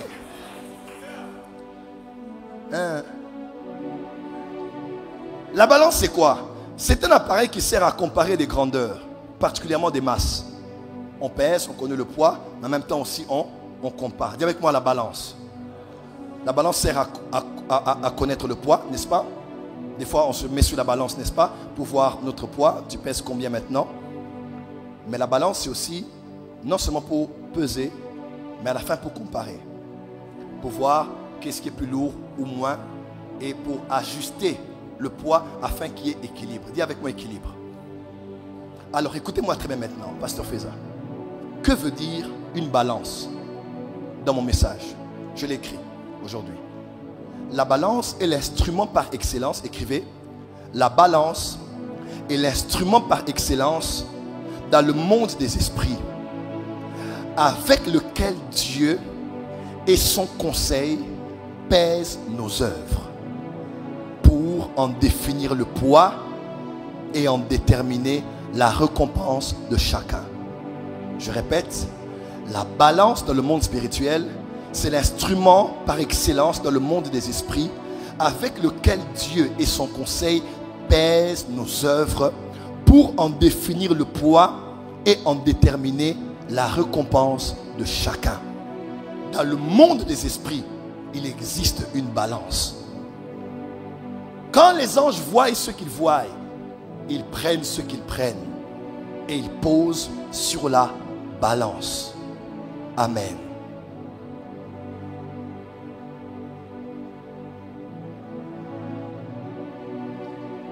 Voici les choses à savoir sur la balance. Numéro 1. Après avoir pesé nos œuvres, elles sont enregistrées dans des livres. Écoutez, écrivez. Apocalypse 20, verset 12. Et je vis les morts, les grands et les petits, qui se tenaient devant le trône. Des livres furent ouverts. Et un autre livre fut ouvert, celui qui est le livre de vie. Et les morts furent jugés selon leurs œuvres, d'après ce qui était écrit dans ces livres. En d'autres termes, les œuvres sont écrites dans des livres.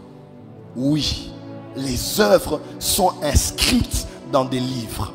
Et le jour viendra, après que les anges aient recruté ce que les hommes ont fait sur la terre, ces œuvres sont écrites dans des livres. On ouvrira les livres un jour et on va juger chacun selon ses œuvres. Daniel 7, verset 10. Un fleuve de feu coulait et sortait de devant lui. 1000 milliers le servaient et 10 000 millions se tenaient en sa présence. Les juges s'assirent et les livres furent ouverts. Les êtres autour de Dieu sont des juges. C'est pour cela que même dans la sorcellerie, vous allez voir, ils ont répliqué cette manière de faire, n'est-ce pas? Vous allez voir quelqu'un qui dort et il rêve, on est en train de le juger. Quelqu'un qui dort, qui voit son mari, on est en train de le juger dans une forêt ou sous l'eau. Parce qu'il y a aussi des conseils, il y a aussi des tribunaux de nuit dans lesquels on peut t'appeler après avoir vu ce que tu fais ou tu n'as pas fait. On peut t'interpeller dans ces cours-là et on peut te juger dans ces juridictions. Quelqu'un est avec moi? Malachie 3, verset 16. Alors ceux qui craignaient l'Éternel se parlèrent l'un à l'autre. L'Éternel fut attentif et il écouta. Et un livre de souvenirs fut écrit devant lui pour ceux qui craignent Dieu et qui honorent son nom. Puis il a dit, vous verrez de nouveau la différence. Tout ce que nous faisons comme œuvre sont enregistrés, sont pesés dans la balance et enregistrés dans des livres.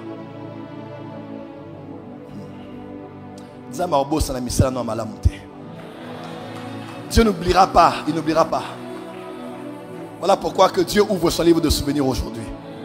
De toutes les bonnes choses que tu as faites, là où tu n'arrives pas à parler, que ce qu'on avait écrit là soit lu dans le conseil de Dieu. Tu n'as pas dit amen là où tu es. Deuxième chose à savoir, c'est le résultat de la balance qui déterminera notre récompense dans l'éternité. Hein? Hein? Apocalypse 19, verset 8.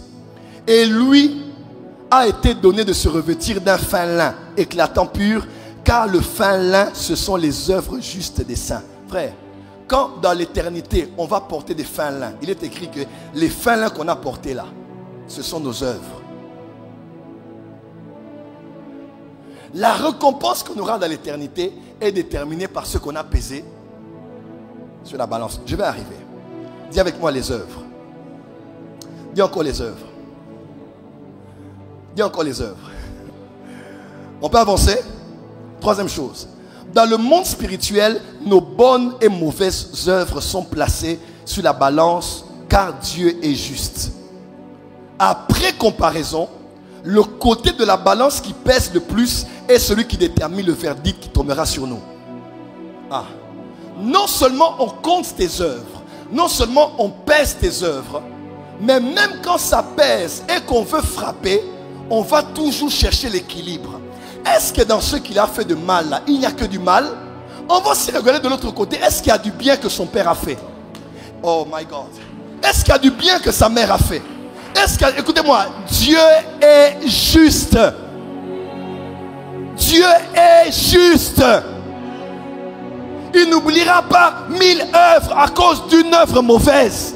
Dieu est juste. Il n'oubliera pas 10 000 offrandes que tu as fait à cause d'une seule désobéissance. Parce que Dieu est équitable. Il ne fait pas des balances fausses. Il est juste. Voilà pourquoi Bolam Nayo et les Kamabe Nayo. Que tes bienfaits soient plus nombreux que tes méfaits. Que ce que tu fais du bien aux gens soit plus nombreux que ce que tu fais du mal aux gens. Dans le monde spirituel, après avoir compté, on évalue aussi. On est des humains, n'est-ce pas? Tu vas voir quelqu'un que tu aimes bien t'a fait du mal. Oh, on ne parlera plus, c'est fini, je te next. Je te bloque. Le bon sens va te dire, mets un peu les œuvres sur la balance. Cette personne a toujours été là pour toi. Elle a fait de bonnes choses pour toi. Pourquoi à cause d'une seule chose tu oublieras tout ce que la personne a eu à faire? Si toi tu peux raisonner ainsi, et le Dieu des cieux, Dieu est juste. Hébreux 6, verset 10. Il n'est pas injuste pour oublier votre travail.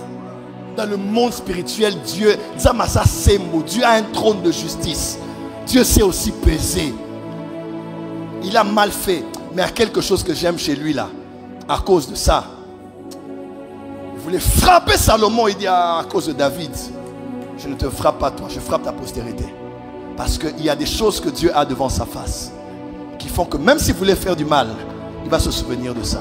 Dis à ton voisin, sois bon et fais du bien aux gens. Change de voisin, dis voisin, sois bon et fais du bien aux gens. Prophète Gratien, la question qu'on doit se poser dans Apocalypse 2 et Apocalypse 3, Jésus qui est à la droite du Père et qui envoie son ange par son esprit pour parler aux églises. Cette église, Apocalypse 2 et 3, Jésus de là où il est, en voyant son église sous la terre, il parle 12 fois du mot œuvre. 12. Le mot qui revient le plus, c'est ça. De là où il est, dans la dimension spirituelle à la droite du Père, quand il voit l'église, je connais tes œuvres, je connais tes œuvres. Tes œuvres passées sont moins nombreuses que celles d'aujourd'hui. Tes œuvres, tes œuvres, tes œuvres, tes œuvres, tes œuvres, tes œuvres. Pourquoi? Pourquoi le Jésus à la droite du Père parle à l'église en lui disant, je connais d'abord tes œuvres. Car la plus grande évidence de nos vies dans la dimension du monde spirituel, ce sont nos œuvres. Le monde spirituel ne regarde pas ta taille, ton teint, ton poids, ta nationalité. La chose la plus visible et la plus évidente devant les esprits, ce sont les œuvres. Oui, ce sont les œuvres. Ce sont les œuvres. Dis à ton voisin les œuvres. Dis à ton voisin les œuvres. Dis à ton voisin les œuvres. Dis à ton voisin, voisin, quelles sont tes œuvres? Cherche le voisin, dis voisin, quelles sont tes œuvres? Dans le monde spirituel, les couronnes qu'on aura dans le dernier jour, on dit, il rendra à chacun selon ses œuvres. Alors, j'entends les prédicateurs de la grâce me dire, ah, prophète JFT, non, c'est pas les œuvres, c'est la grâce. Tout est grâce. Tout est grâce. Ce ne sont pas les œuvres. C'est la grâce. Dis à ton voisin, voisin, je te vois venir. Il y a quelqu'un qui dit, non, daddy, ce n'est pas les œuvres. Daddy, ce n'est pas ce que tu dis là. Il y a un sérieux problème, daddy. Il faut penser aussi à la grâce. Pourquoi tu parles des œuvres? Parce que le monde spirituel, écoutez-moi très bien, le monde spirituel ne connaît que le langage de la loi. Je vais expliquer quelque chose.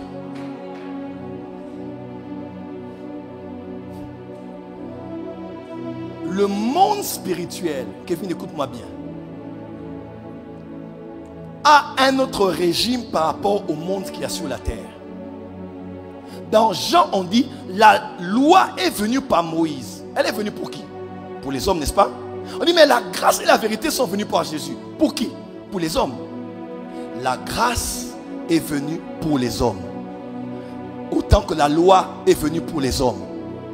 Les deux ne sont pas venus pour les esprits. Si la grâce touchait le monde des esprits où il y a des anges, Satan se serait repenti. Les esprits qui sont enchaînés auraient eu la rédemption. Dans le monde des esprits, il n'y a pas de grâce. La grâce, c'est pour le salut. La grâce, c'est pour la vie ici-bas sur la terre. Toutes les lois spirituelles sont des lois immuables. Il n'y a pas de grâce dans le monde des esprits.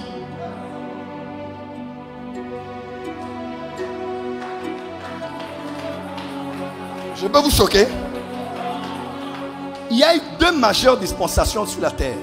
La dispensation de la loi, n'est-ce pas? Et la dispensation de la grâce.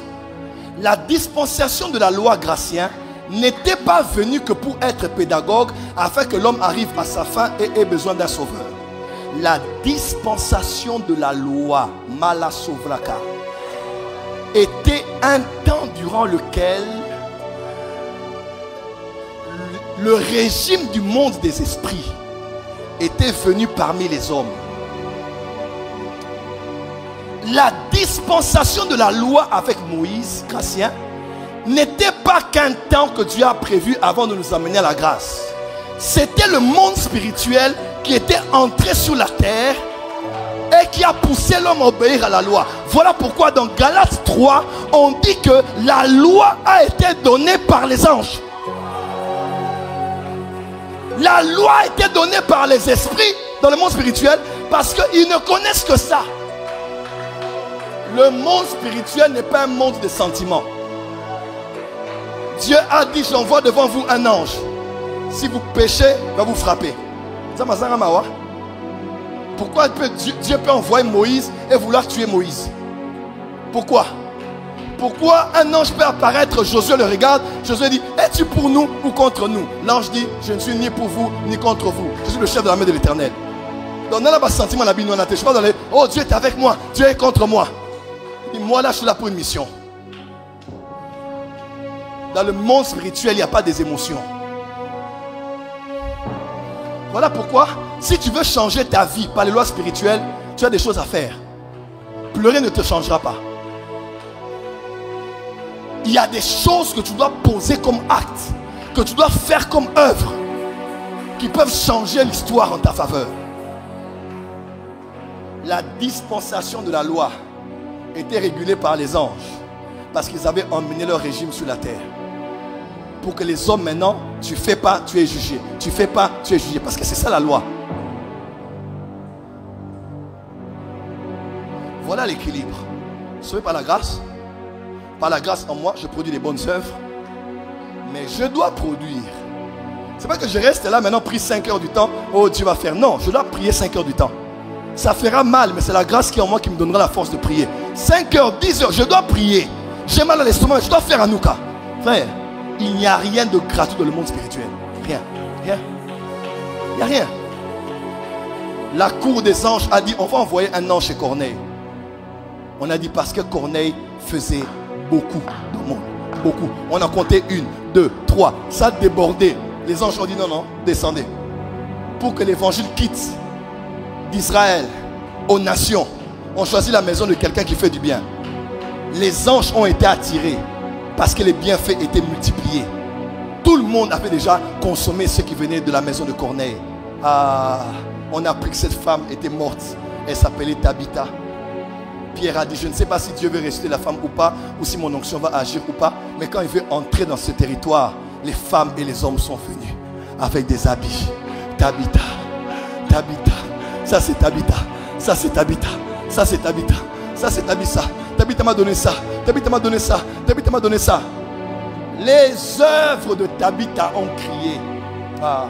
Les œuvres de Tabitha ont crié et ont activé l'onction de l'homme de Dieu. Et l'homme de Dieu a fait sortir la femme du séjour des morts. Dis avec moi les œuvres. Dis à ton voisin, dis les œuvres. Frère, écoute-moi, n'arrête pas de faire des bonnes œuvres. Ne regrette pas d'avoir été quelqu'un de bon pour quelqu'un de méchant. Ne regrette pas d'avoir été une bonne femme pour un ex qui t'a fait du mal à l'après. Tout ce que tu as fait du bien ne part pas. Tout bien fait ne disparaît pas. Il y a des êtres qui enregistrent ça. Au temps voulu, ça va se retourner et se convertir en quelque chose que Dieu... Oh. Dis amen bien là où tu es. Dis à ton voisin, voisin, les bonnes œuvres. Change de voisin, dis voisin, les bonnes œuvres. Non, dis à ton voisin, dis voisin, les bonnes œuvres. Dans le monde spirituel, les couronnes ne seront pas données en fonction de la grâce de Dieu, mais en fonction des œuvres. Tu es militaire, on te reconnaît par tes vêtements. Tu es médecin, on te reconnaît par tes vêtements. Tu es saint qui a vaincu, on te reconnaîtra par tes vêtements. Tes vêtements, c'est quoi? Les œuvres. Voilà pourquoi quand il faut évangéliser, évangélise. Il faut gagner des âmes, gagne des âmes. Car celui qui gagne les âmes est quelqu'un de sage. Il faut aller voir des gens à l'hôpital, va voir les gens à l'hôpital. N'hésite pas de rendre du bien, de faire du bien à quelqu'un. Et le vrai jeûne, c'est pas juste de se priver de nourriture. C'est de détacher les liens de celui qui est dans la servitude. C'est de donner une maison à celui qui n'a pas de maison. Frère, la spiritualité sans la bonté de cœur est la sorcellerie. C'est de la sorcellerie qu'on veut le mal des gens. La vraie spiritualité en Jésus-Christ, la vraie religion, c'est de faire des bonnes choses que tu fais aux autres. Ne regrette, même si on ne te remercie pas, même si on ne filme pas, même si on ne montre pas ça à la télévision, même si tu ne postes pas ça, dis Seigneur, toi qui as vu, tu le rendras à mes enfants, aux enfants de mes enfants, aux enfants des enfants de mes enfants. Je vais clôturer ici. Voilà 4 choses. 4 choses qui déterminent le poids de vos œuvres sur la balance. Je vous dis, il n'y a pas de service. C'est ça le service.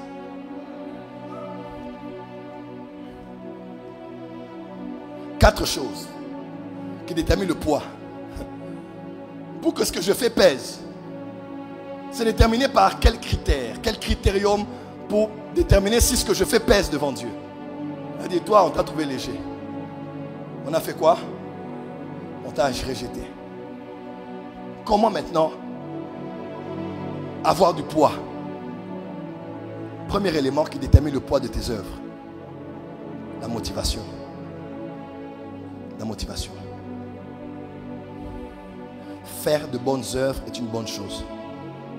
Mais le faire avec de mauvaises motivations te fera perdre la récompense. Matthieu 6. Lorsque vous jeûnez, lorsque vous donnez l'aumône, lorsque vous priez, il a parlé de l'aumône, du jeûne et de la prière. Il met l'emphase sur une chose: ne le faites pas pour être vu des hommes. Pourquoi tu fais ce que tu fais? Pour prouver?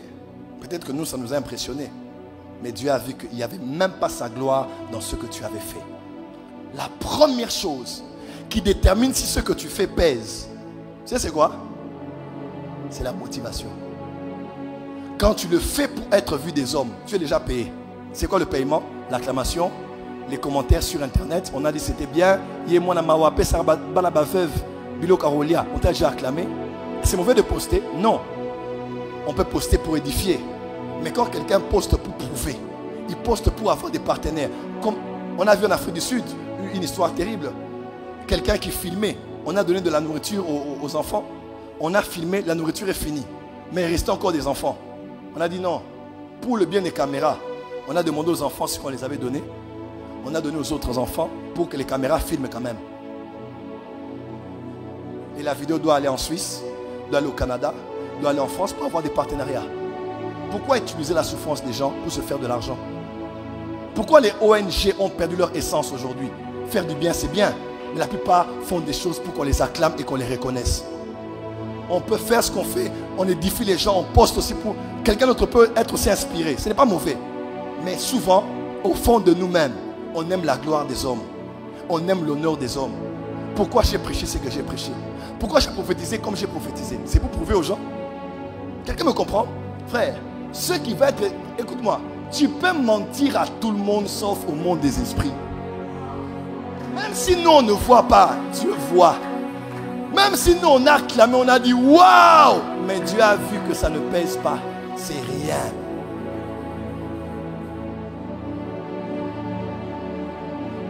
Dis avec moi, Seigneur, purifie mes motivations. Deuxième chose, critère, la valeur. Ce que tu fais doit avoir de la valeur à tes yeux. Qu'est-ce que représente ce que tu donnes à Dieu? Qu'est-ce que représente ce que tu donnes aux gens? Voilà pourquoi, s'il vous plaît, n'apprenez pas qu'à donner aux gens des habits qu'on a déjà portés, délavés, fatigués. Apprenez aussi à donner des choses neuves. Des choses dont vous avez encore besoin. Des choses dont possède Silinante. Quelqu'un me comprend? Toi, tu sens que, que j'attends même vers le mois de juin. Nakamula, bien. Que je porte ça. Quand ça sera fatigué, que je donne à la personne. Ça ne représente rien pour toi. Quelqu'un me comprend? Quelqu'un me comprend? Ça ne pèse pas.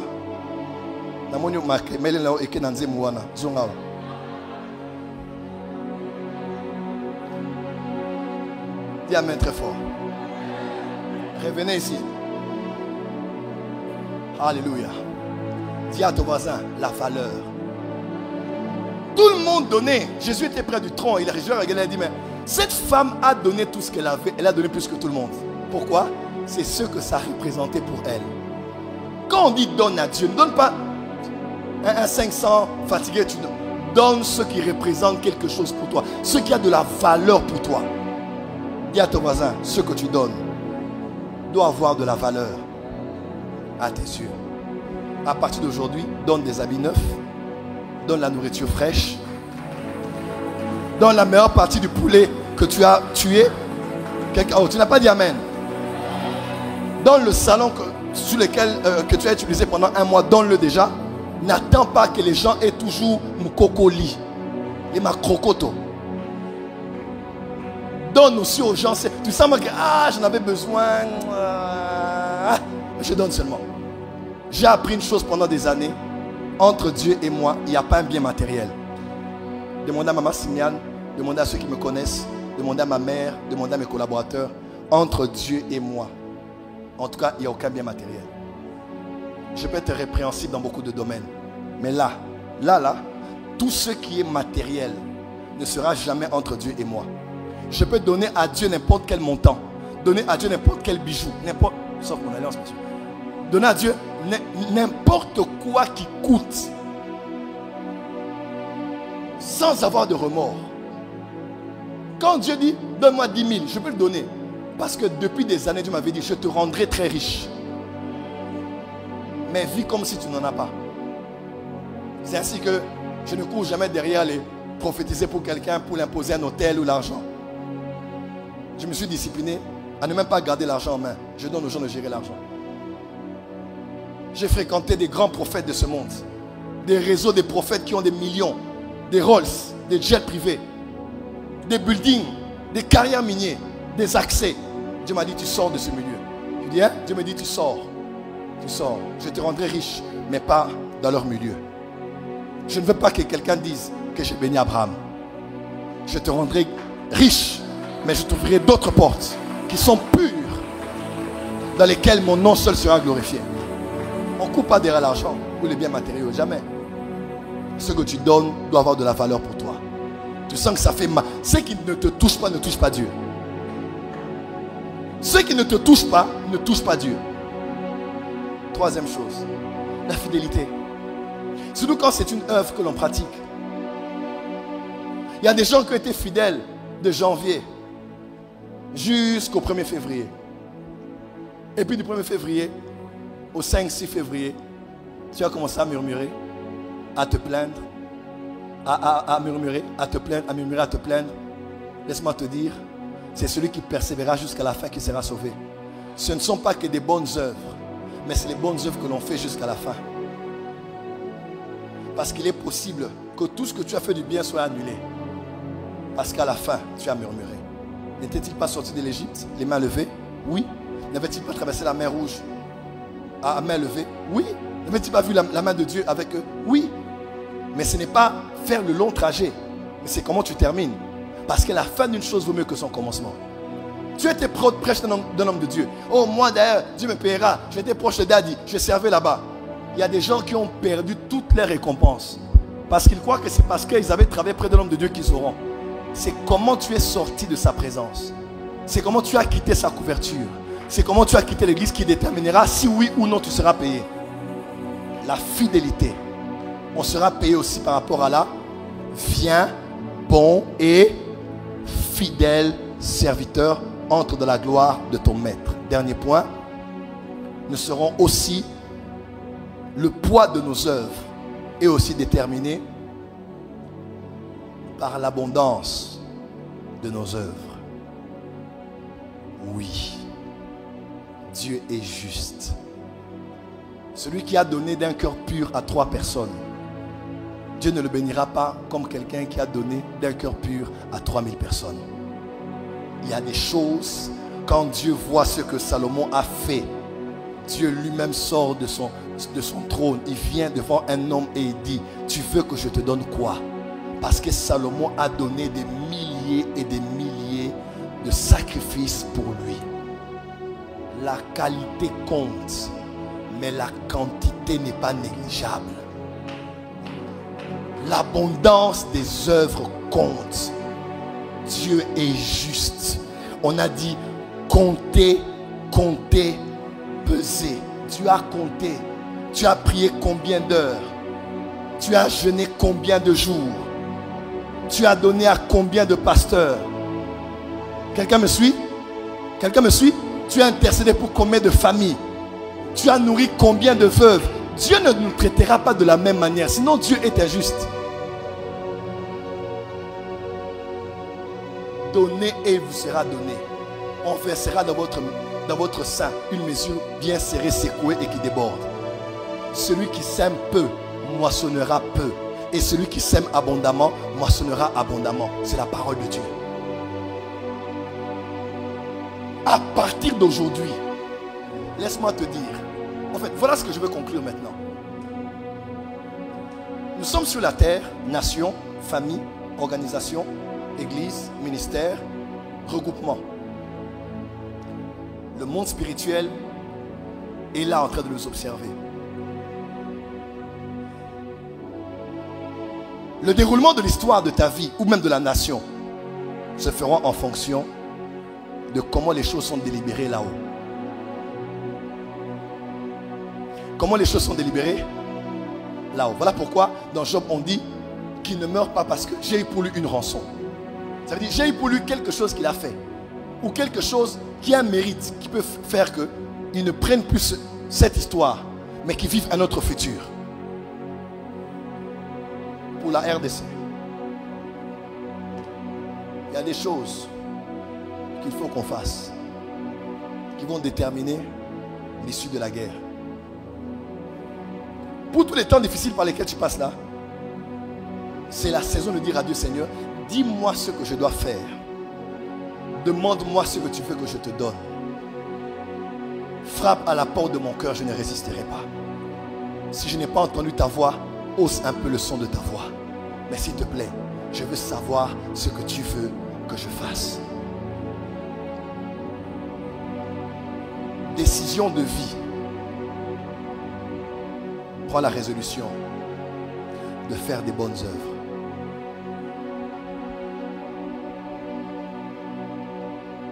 Il dit, ce que j'ai contre toi, tu as abandonné ton premier amour. Ça veut dire que je ne suis contre que par rapport à l'amour. Mais les œuvres, je n'ai pas de problème avec ça. Je sais ce que tu fais. À partir de cette Hanouka, je sens qu'il y a quelqu'un qui doit faire un sacrifice. Quand je dis ça, ce n'est pas de vous donner les enveloppes, d'aller donner ici. Non. Il y a quelqu'un qui doit faire quelque chose à quelqu'un. Il y a quelqu'un qui doit faire quelque chose à une famille. Il y a quelqu'un qui doit faire quelque chose à une église. Il y a quelqu'un qui doit faire quelque chose à une femme, à un homme. Quelque chose qui peut faire saigner ton cœur, mais dont tu sais que celui qui marche avec des larmes en allant avec la sémence, il reviendra avec des larmes de joie. Parce que ce qui te fait pleurer quand tu vas semer peut te faire rire lorsque tu vas moissonner. Le seul langage qu'écoutent les esprits sont les œuvres. Rien d'autre. Rien d'autre. Voilà pourquoi il faut apprendre à se repentir. Vous le savez, la repentance est importante. Des fois, nos œuvres ne sont pas bonnes. Il faut revenir de ces œuvres, n'est-ce pas? Il faut s'humilier dans l'humiliation, dans le jeûne. Seigneur, je demande pardon. Mais quand tu fais, il faut continuer à faire. On dit, nous ne sommes pas de ceux qui nous relâchons, mais ceux qui ont la foi pour sauver leurs âmes. Je clôture mon message ce soir. Lève la main là où tu es.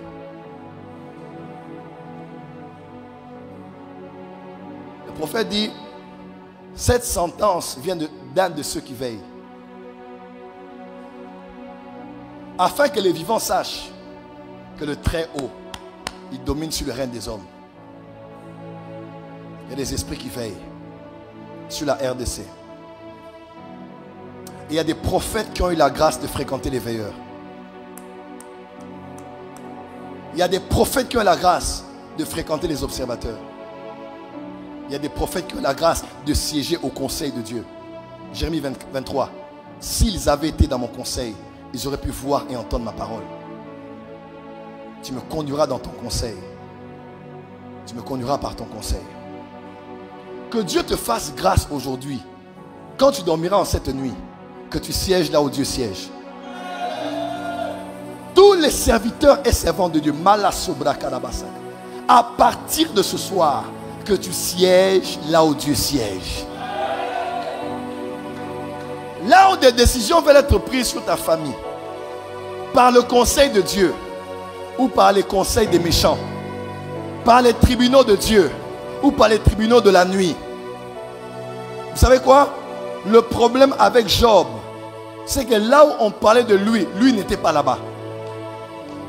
Ton problème, c'est que des fois, là où on décide sur ta famille, tu n'es pas là où on décide.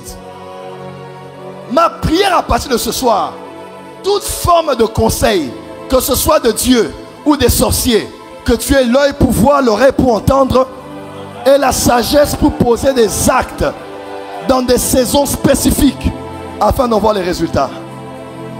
Les kabasovra nabase, les rabakarabasaka. Voilà pourquoi faites attention aux lois. tu maudis ta mère, même si tu sers Dieu, ton ciel est fermé. Parce que ceux qui ont promulgué la loi disant honore ton père et ta mère, ils vont te faire subir cela. Le monde spirituel a des lois. Connais-tu les lois du ciel? Cette semaine, je te vois maîtriser les lois du ciel. Je disais, cette semaine, je te vois entrer dans un nouveau standard où tu vas non seulement maîtriser, mais tu vas les appliquer. Et tu verras des résultats sur la terre. Lève-toi là où tu es, on va acclamer le Seigneur et on va prier.